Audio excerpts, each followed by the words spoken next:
만약에 이 친구랑 만나서 나의 멘탈이 맨날 무너지는 경험을 하고 있다. 그게 아무리 사랑하는 사람이라고 해도 여러분들은 그 상황에서 벗어나는 게 매우 필요합니다.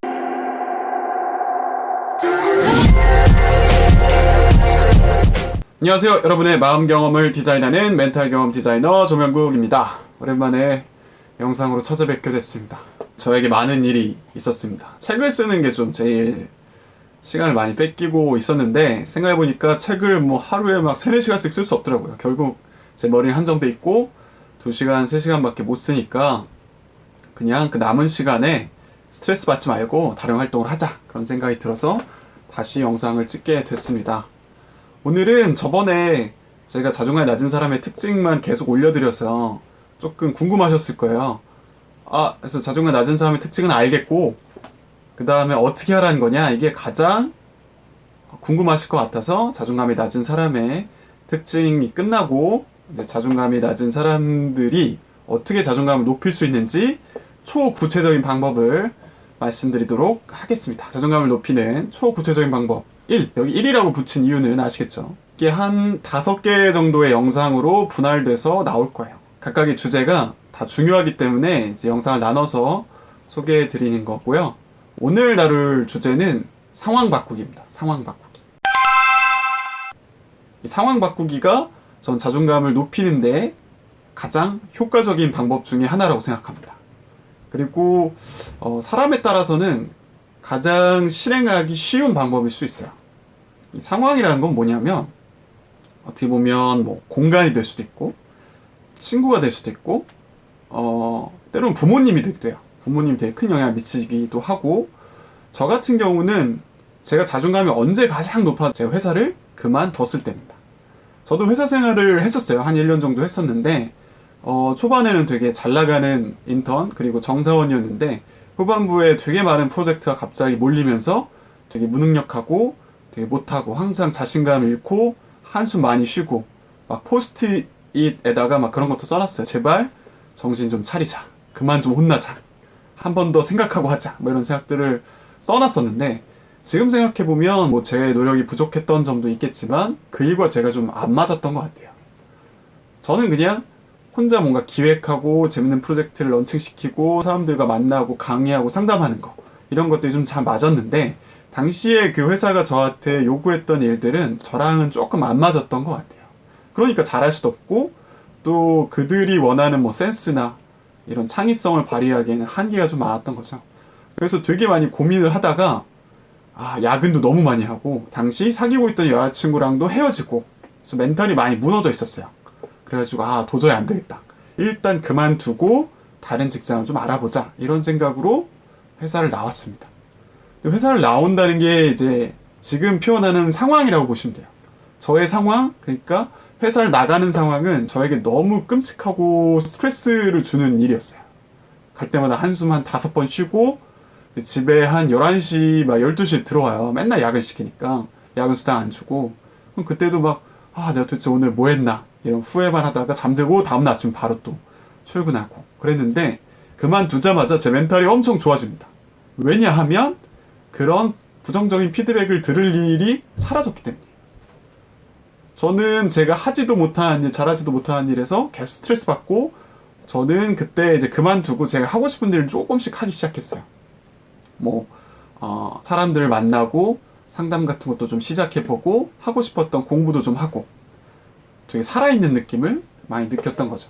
그래서 회사를 나오고 나서는 저의 멘탈이 매우 좋아집니다. 사람 상황의 영향을 엄청나게 받는다는 사실을 저는 이제 대학교에서 심리학 배우면서 좀 깨달았어요. 되게 크게 깨달았어요. 사람이라는 존재가 뭔가 의지와 생각만 가지고 있으면 행동이 변화하는 게 아니라 상황이 변할 때 가장 강하게 영향을 받는다, 이런 실험들을 몇 가지 배웠었거든요. 상황과 관련해서 심리학 수업에서 많이 배웠는데, 저는 그래서 사회심리학 수업을 되게 좋아했어요. 거기서는 상황에 관련된 여러 가지 실험들을 소개해 주셨거든요. 얼마나 사람이 상황의 압력에 따라서 행동이 바뀌는가, 이런 것들을 많이 보여줬어요. 이게 대중과의 좀 괴리가 있는 부분이 뭐냐면, 사람들은 뭔가 노력해라, 의지가 있어야 된다, 이러면서 상황적인 요소들을 막 배제하는 말들을 되게 많이 해요. 근데 사람은 상황적인 요인에 엄청나게 영향을 많이 받는다는 거죠. 하나의 실험을 말씀드리면 우리가 동조 실험이라는 게 있어요. 아주 간단한 그 실험. 모두가 yes라고 할 때 우리가 no라고 하지 못하는 이유가 뭘까? 그게 상황적인 압력인 거예요. 사람들이 다 yes를 하니까 나만 no라고 하면 사람들이 나를 다 쳐다보겠죠? 그리고 이상한 사람이 아닐까? 라는 생각이 스스로 들게 돼요.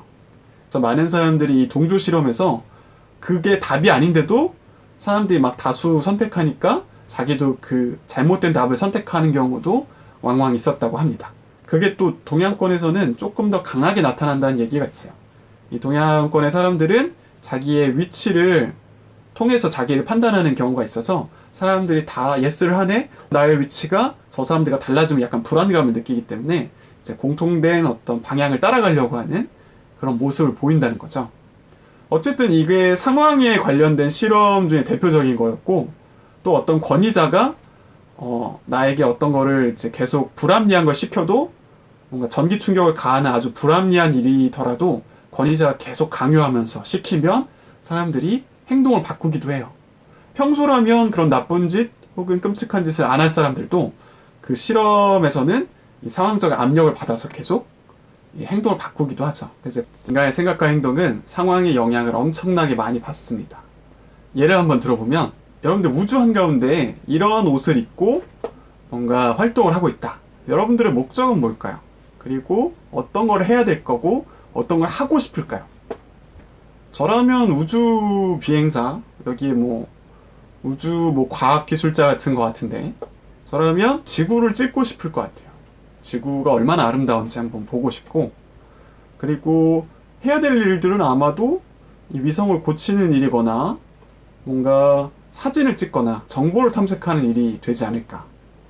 혹은 앨런 머스크처럼 우주로 이렇게 식민지를 삼아가지고 새로운 어떤 공간을 발견한다고 여러 가지 활동을 하겠다고 생각이 들겠죠. 당연하게. 왜? 나는 우주에 있고 뭔가 하고 싶은 일도 우주로 한정되고 해야 될 일도 내 능력과 내 상황에 따라서 하게 되기 마련이니까요.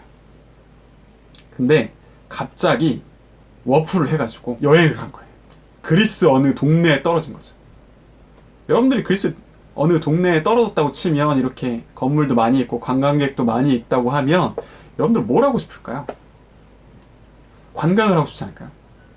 물론 이제 우주에서처럼 사진을 찍고 싶어 하는 마음도 있겠지만 조사를 하거나 뭔가 새로운 행성을 발견하거나 수리를 하겠다는 생각은 안 듭니다. 왜냐?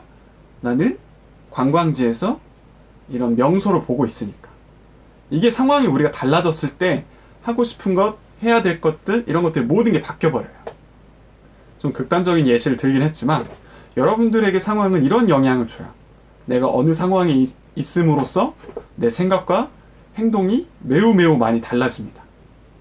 그래서 저 같은 경우가 아까 말씀드린 것처럼 회사에 있을 때는 엄청나게 스트레스 받고 힘들어했지만 제가 이 일 말고 상담을 하거나 강의를 할 때는 스트레스를 받을 일이 없어요. 다만 이제 다른 종류의 그런 어려움은 있겠죠. 사람들 앞에 설 때는 말을 잘해야 된다거나 이제 상담을 할 때는 그 사람에게 이제 온 힘을 기울여서 집중한다거나 이런 게 필요하지만 이제 사람으로부터 오는 스트레스는 없을 수 있어요. 회사는 뭔가 그런 이제 나의 무능력이나 나의 부족한 능력들을 막 계속 시험 받으니까 너무너무 힘든데 돈은 많이 받아서 좋을 수도 있겠죠. 근데 저에게 중요했던 게 돈이었던 게 아니라 저는 제 멘탈을 유지하고 행복한 감정을 느끼는 게 가장 중요했기 때문에 저는 회사를 나오는 게 맞았던 거죠. 약간 오해하시지 말아야 될 게 뭐냐면 그러니까 다 회사를 그만둬야 되냐? 요즘에 퇴사 관련 책도 많은데 퇴사하라는 거냐? 다 그러라는 게 아니고 나에게 영향을 주는 요소 중에 가장 큰 게 만약에 상황이면 그거를 가장 우선순위로 해서 바꿔야 된다는 거예요. 이게 회사 생활일 수도 있고 회사 내에서도 회사 내에 다른 팀이 나랑 맞을 수도 있고 이 팀은 안 맞을 수도 있어요. 그리고 단순히 이제 직장 말고 어떤 학생들이라고 쳐보세요. 학생들. 대학생일 수도 있고 중고등학생일 수도 있는데 만약에 내 친구가 나랑 항상 다니면서 나를 무시해. 나를 공격하는 말을 하고 내가 되게 부족한 사람이라는 거를 계속 은연중에 막 하는 거예요. 그 친구가. 그럼 나는 이 친구로부터 그런 소리를 맨날 들어가면서 내 멘탈을 지켜야 되는데 굳이 여러분들 그럴 필요가 없다는 거예요. 이 친구를 멀리하는 것도 상황을 바꾸는 거예요. 그래서 많은 사람들이 뭔가 이 자존감의 문제는 의지로 극복하고 뭔가 생각을 바꿔야 된다. 물론 맞긴 한데 그건 약간 더 부차적일 수 있어요. 우선순위에서 가장 먼저 바꿔야 될 거라고 생각하진 않아요. 근데 저는 상황을 먼저 바꾸는 게 제일 중요한데, 예시를 조금 더 들어보자면 여러분들이 학대를 많이 받는 집에서 살고 있어요. 성인인데 학대를 엄청나게 많이 받고 있는 집안에서 살고 있는 거예요. 맨날 술 드시고 들어오시면 부모님이 막 때리고 막 좋은 말도 안 해주시고 막 공격하시고, 그 상황에서 내 멘탈을 막 바꾸고 긍정적인 마음을 가진다고 해서 여러분들의 자존감이 높아지진 않아요. 절대로. 그 집을 나오려고 하는 게 여러분들의 자존감을 높이는 가장 첫 번째 길인 거죠. 나의 지금 처한 상황을 한번 이렇게 돌아보세요. 내가 있는 집, 혹은 내가 다니는 회사, 뭐 내가 만나는 친구, 어떤 요소가 계속 나를 공격하고 내가 계속 부족함을 느끼게 만들고 내가 잘할 수 있는 게 별로 없고, 그리고 내가 어떤 영향력도 펼 수 없는 공간이다 라는 생각이 들면 그 상황을 바꾸시는 게 매우 중요합니다. 그리고 이제 부모님에 관련해서 부모님의 영향이 매우 큰데, 부모님은 자식을 잘 키우겠다고 여러 가지 양육 태도를 보이시지만 그게 아이한테 도움이 안 되는 경우가 있어요. 가끔. 아니, 상당히 많다고 생각해요. 뭔가 아이는 조금 소심하고 내성적인 아이인데 엄마 아빠가 계속 이 아이를 리더로 키우고 발표시키고 맨날 어느 대회에 나가서 입상하라고 강요한다고 하면 이 아이는 계속 멘탈이 무너집니다. 왜냐하면 나는 그걸 잘 못하는데 계속 시키니까. 그런 대회에서 실패할 때마다 나는 왜 이렇게 부족하지? 나는 왜 부모님이 하라는 걸 잘 해내지 못하지? 이런 생각 들면서 자기를 막 공격해요. 그러면서 막 멘탈이 조금씩 무너지는데, 이게 나이가 들어서도 독립을 만약에 하지 않으면 부모님의 그 가치관대로 계속 살게 됩니다. 그래서 뭐 직업은 이거 해야지, 뭐 배우자는 이런 사람 만나야지, 이땐 이거 해야지, 돈을 모아야지, 이런 가치관을 계속 부모님이 좋은 양육이라고 생각하시면서 강요를 해요. 너 잘 살아야 되니까 이거 해야지, 이러면서. 근데 그게 맞는 사람도 있고 그게 안 맞는 사람도 있어요. 안 맞는 사람한테는 이게 자존감을 극도로 떨어뜨립니다. 왜냐? 안 맞는 거를 잘할 수 없고, 잘하지 못하면 스스로를 낮게 평가하고, 심지어 그걸 잘한다고 해도 멘탈이 좋을 수가 없어요. 왜냐? 내가 하고 싶은 걸 한 게 아니기 때문에 성취감이 그렇게 높지도 않아요. 어떤 나랑 맞지 않는, 나의 삶을 존중해주지 않는 부모님을 떠나는 것도 상황을 바꾸는 거라고 볼 수 있어요. 그래서 상황에 관한 여러 가지 예시를 좀 드렸는데요. 여러분들이 다시 한번 이제 생각해보세요. 나의 자존감을 떨어뜨리는 상황적인 요인이 뭘까? 이 회사인가? 가족인가? 아니면 친구인가? 때로는 이성 친구인 경우도 있어요. 이성 친구인 경우는 막 남자친구, 여자친구가 막 자기를 무시한대. 하지만 이 친구랑 헤어질 순 없어. 막 이런 분들도 계신데, 만약에 이 친구랑 만나서 나의 멘탈이 맨날 무너지는 경험을 하고 있다. 그게 아무리 사랑하는 사람이라고 해도 여러분들은 그 상황에서 벗어나는 게 매우 필요합니다. 다시 정리하면 여러분들의 상황을 바꾸는 것부터 여러분들의 자존감을 높일 수가 있습니다. 오늘은 자존감을 높이는 첫 번째 방법, 상황 바꾸기에 대해서 이야기해봤고요. 앞으로도 자존감을 높이는 여러 가지 방법들을 말씀을 드릴 거예요. 다음에는 뭐 생각을 바꾸는 쪽, 인지 쪽을 바꾸는 방법도 있고, 과거의 상처를 회복하는 방법, 이런 것들에 대해서도 다룰 거니까 계속 시청해 주시기 바랍니다. 오늘 영상이 마음에 드셨다면 좋아요와 구독 눌러주시면 감사하겠습니다. 네, 수고하셨습니다. 안녕.